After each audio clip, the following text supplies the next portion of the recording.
ಭಾಗಿಯಾಗಿದ್ದು. ಇದನ್ನು ಹೊರತುಪಡಿಸಿ ಬೇರೆ ಇನ್ನು ಏನು ಯೋಜನೆಗಳು ಇಟ್ಕೊಂಡಿದ್ದೀವಿ? ಹೋಬ್ಳಿಗೆ ಒಂದೊಂದು ಆಫೀಸ್ ಓಪನ್ ಮಾಡಬೇಕು ಅಂತ ಇದೆ. ಹೋಬ್ಳಿಗೊಂದು ಖಂಡಿತ ಮಾಡ್ತೀವಿ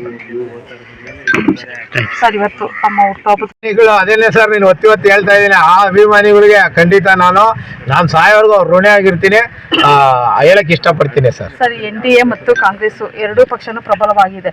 ಆ ಪಕ್ಷ ಹೊರತುಪಡಿಸಿ JDU ಪಕ್ಷದ ರಾಮಣ್ಣ ಅವ್ರನ್ನ ನೆಲಮಂಗಲ ಗ್ರಾಮಾಂತರ ಜನ ಕೈ ಹಿಡಿತಾರೆ ಸರ್? ಮೇಡಮ್, ಖಂಡಿತ ಹಿಡಿತಾರೆ. ನಾನು ಮಾಡೋ ಕೆಲಸ ಹಂಗಿದೆ. ನಾನು ಬಡವ್ರಿಗೆ ಹೆಲ್ಪ್ ಮಾಡ್ತೇನೆ, ಅದು ಎಲ್ಲ ಜನ ಮನಸ್ಸಲ್ಲಿದೆ. ಬಡವ್ರ ಕಷ್ಟ ಗೊತ್ತಿದೆ ಅನ್ನೋದು ಎಲ್ಲರಿಗೂ ಮನಸ್ಸಿದೆ. ಖಂಡಿತ ಯಾರೇ ಬಲಾಶಾಲಿ ಅಂತ ಯಾರೇ ಮಿನಿಸ್ಟರ್ ಆಗಿರೋಂಥವ್ರು ಬಂದು ನಿಂತ್ಕೊಂಡ್ರು ನನ್ನ ಮೇಲೆ ಗೆಲ್ಲಕ್ಕೆ ಸಾಧ್ಯ ಆಗಲ್ಲ. ಅದು ಉತ್ತರ ಎಲ್ಲ ನಮ್ಮ ನೆಲಮಂಗಲ ತಾಲೂಕು ಜನ ಕೊಡ್ತಾರೆ. ಕಳಿಸ್ತಾರೆ ಮುಂದಿನ ದಿನಗಳಲ್ಲಿ. ಕೆಲವೇ ದಿನಗಳು ನಮಗೆ 15ನೇ ತಾರೀಕಿಂದ ನಾನು ಎಲ್ಲ ಜನ ನಮ್ಮ ತಾಲೂಕಿನ ಜನಕ್ಕೆ ಎಲ್ಲ ಭೇಟಿ ಆಗ್ತೀನಿ. ಯಾರು ಏನೇನು ಕೆಲಸ ಕಾರ್ಯ ಆಗಬೇಕು ಖಂಡಿತ ನಾನು ನಿಮ್ಮ ಸಮಸ್ಯೆ ಬಗೆಹರಿಸ್ತೀನಿ ಅಂತ ಹೇಳಿದ್ದೀನಿ. ಎಲ್ಲ ಹಳ್ಳಿಗಳು ವಿಸಿಟ್ ಸ್ಟಾರ್ಟ್ ಮಾಡ್ತೀನಿ 15ನೇ ತಾರೀಕು ಮೇಲೆ. ಇವತ್ತು ನಂದು 10ನೇ ತಾರೀಕು ಹುಟ್ಟುಹಬ್ಬ, ಹಂಗಾಗಿ ನಾನು ಎಲ್ಲೂ ಹಳ್ಳಿಗಳಿಗೆ ಹೋಗೋಕ್ಕಾಗಿಲ್ಲ. ಹಾಗೆ ನಾನೀಗ 15ನೇ ತಾರೀಕು ಆದಮೇಲೆ ಎಲ್ಲ ಹಳ್ಳಿಗಳು ವಿಸಿಟ್ ಮಾಡಿ ಬ್ಯಾಲೆನ್ಸ್ ಕೊಡೋ ಅಂತ ಏನು ಮೆಟೀರಿಯಲ್ ಸ್ವಲ್ಪ ಜನಕ್ಕೆ ಕೊಟ್ಟಿದ್ದೀನಿ. ಸ್ವಲ್ಪ ಅರ್ಧಬರ್ಧಾಗಿದೆ, ಅವಕ್ಕೆ ಫಿನಿಶ್ ಮಾಡಿ ಮತ್ತು ಹೊಸ ಪ್ರಾಜೆಕ್ಟ್ಗಳನ್ನ ಇಟ್ಕೊಂಡು ಹೊಸದಾಗಿ ಬಂದಿರೋ ಅಂಥ ಬಡವ್ರ ಬಗ್ಗೆ ಏನು ಬಂದಿದ್ದಾರೋ ಇವತ್ತು ಸುಮಾರು ಜನ ಬಂದಿದ್ರು ಇಲ್ಲಿಗೆ. ಅವ್ರಿಗೆಲ್ಲ ಒಂದು ಸೋಲೂರು ಹೋಬ್ಳಿಗೆ ಒಂದು ಸ್ಟಾರ್ಟ್ ಮಾಡಬೇಕು ಅಂತ ಮಾಡಿದ್ದೀನಿ. 15ನೇ ತಾರೀಕು ಸೋಲೂರು ಹೋಬ್ಳಿ ಪಕ್ಷದಿಂದನೇ ನಡೆಸ್ತೀನಿ. ನಮ್ಮ ಪಕ್ಷದಿಂದನೇ ಪ್ರತಿಯೊಂದು ತಾಲೂಕ್ ಪಂಚಾಯತಿ, ಜಿಲ್ಲಾ ಪಂಚಾಯತಿ, ಗ್ರಾಮ ಪಂಚಾಯತಿ ಎಲ್ಲ ಕ್ಯಾಂಡಿಡೇಟ್ ಆಗ್ತೀವಿ.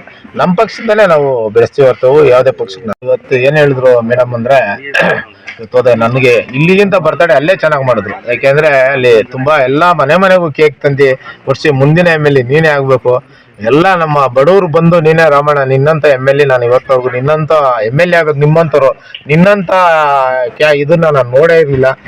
ಆ ಥರ ನಾ ಅಭಿಮಾನಿ ಆಗಿದ್ದೀರಾ. ಖಂಡಿತ ಬಡವ್ರಿಗೆ ತುಂಬ ಹೆಲ್ಪ್ ಮಾಡ್ತೀವಿ. ಇನ್ನು ಮುಂದೆ ತುಂಬ ಬಡವ್ರಿಗೆ ಹೆಲ್ಪ್ ಮಾಡಿ ನಾವು ಯಾವಾಗೂ ನಿಮ್ಮ ಜೊತೆ ಇರ್ತೀವಿ ಅಂತೇಳಿ ನನಗೊಂದು ಶಕ್ತಿ ತುಂಬಿದ್ರು. ಅದೇ ರೀತಿ ಎಲ್ಲ ಮನೇಲೂ ಕೇಕ್ ಕಟ್ ಮಾಡಿ ಸಂಭ್ರಮ ಮಾಡಿದ್ರು ಭಾಳ ಖುಷಿ ಆಯ್ತು ಸರ್. ಈಗಿನ ಶಾಸಕರನ್ನ JDU ಇರ್ಬೋದು ಮತ್ತೆ ಪಕ್ಷೇತರವಾಗಿ ತಮಗೆ ಬಂದು ಶುಭ ಹಾರೈಸ್ತಾ ಇದ್ದಾರೆ. ಅವರಿಗೆಲ್ಲ ಈ ಸಂದರ್ಭದಲ್ಲಿ ಏನು ತಿಳಿಸ್ತೀವಿ ಸರ್? ಈ ನಮ್ಮ ತಾಲೂಕಿನಲ್ಲಿರುವಂಥ ಎಲ್ಲ ನನ್ನ ಅಭಿಮಾನಿಗಳಿಗೆ, ನನ್ನ ಅಭಿಮಾನಿ ಬಳಗಕ್ಕೆ, ನಮ್ಮ ಅಕ್ಕ ತಂಗಿಯರು, ನಮ್ಮ ಅಣ್ಣ ತಮ್ಮಂದಿರು, ಅವ್ರಿಗೆಲ್ಲರಿಗೂ ಖಂಡಿತ ನಾನು ಹೃದಯ ಚಿರೋಣಾಗಿರ್ತೀನಿ. ಯಾಕೆ ಅಂತಂದರೆ ಇಷ್ಟೊಂದು ಜನ ಅಭಿಮಾನಿಗಳು ನನಗೆ ಅವರೇ ಅಂತ ನನಗೆ ಗೊತ್ತೇ ಇರಲಿಲ್ಲ. ಯಾಕೆಂದರೆ ಇವತ್ತು ಹಳ್ಳಿಗೂ ನನ್ನ ಭಾಳ ಖುಷಿ ಆಯಿತು. ಇವತ್ತು ಹಳ್ಳಿಗಳಿಗೆ ವಿಸಿಟ್ ಆಗಿದೆ, ಒಂದು ಮನೆ ಉದ್ಘಾಟನೆ ಅಂತ. ಹಳ್ಳಿಗೂ ಇವತ್ತು ನನ್ನ ಫೋಟೋ ಹಾಕ್ಕೊಂಡು ಪೂಜೆ ಮಾಡ್ತಾವ್ರೆ ಅಂದರೆ ನನಗೆ ಭಾಳ ಖುಷಿ ಆಯಿತು. ನಾನೇನು ದೇವರಲ್ಲ, ಆದರೆ ಏನೋ ಒಂದು ಸಣ್ಣ ಬಡವರಿಗೆ ಹೆಲ್ಪ್ ಮಾಡ್ತಾನೆ ಅನ್ನೋ ಒಂದು ಇದಕ್ಕೆ ಎಲ್ಲ ಎಷ್ಟೊಂದು ಅಭಿಮಾನಿಗಳಾಗಿದ್ದಾರೆ.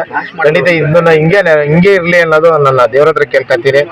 ಹಿಂದೆ ಬತ್ತಾ ಇನ್ನೂ ಫ್ಯಾನ್ಸು ಜಾಸ್ತಿ ಆಗಿ ಎಲ್ಲ ಬಡವರು ಅನ್ನೋರೇ ಇರಲಿ ನನ್ನ ಜೊತೆ ಅನ್ನೋದೇ ನನ್ನ ಆಸೆ. ಎಲ್ಲ ತುಂಬ ಬಡವರು ಏನಿದ್ರು ಅವರೇ ಇರಲಿ ನನ್ನ ಜೊತೆ. ಖಂಡಿತ ಅವ್ರನ್ನ ನಾನೇನು ಕೊಡುಗೆ ಕೊಟ್ಕೊಂಡು ನನ್ನ ಜೊತೆಗೆ ಇಟ್ಕೊಳಕ್ಕೆ ಇಷ್ಟಪಡ್ತೀನಿ. ಪಕ್ಷದವ್ರನ್ನ ಯಾರು ಇದುವರೆಗೂ ನಾನು ಕರ್ಕೊಂಡಿಲ್ಲ. ಈಗ ಯಾವುದೇ ಪಕ್ಷದಲ್ಲಿ ಮುಂದಿನ ದಿನದಲ್ಲಿ ಯಾರಾದ್ರೂ ಬಂದ್ರೆ ಫಸ್ಟ್ ಸ್ಥಳೀಕರು ನಮ್ಮ ಇರೋರಿಗೆ ಆದ್ಯತೆ ಕೊಡ್ತೀನಿ, ನಮ್ಮ ಹತ್ರ ಜೊತೆಗಿರೋ ಅಂಥವ್ರಿಗೆ. ಆಮೇಲೆ ಮುಂದಿನ ದಿನದಲ್ಲಿ ಬೇರೆ ನೋಡೋಣ.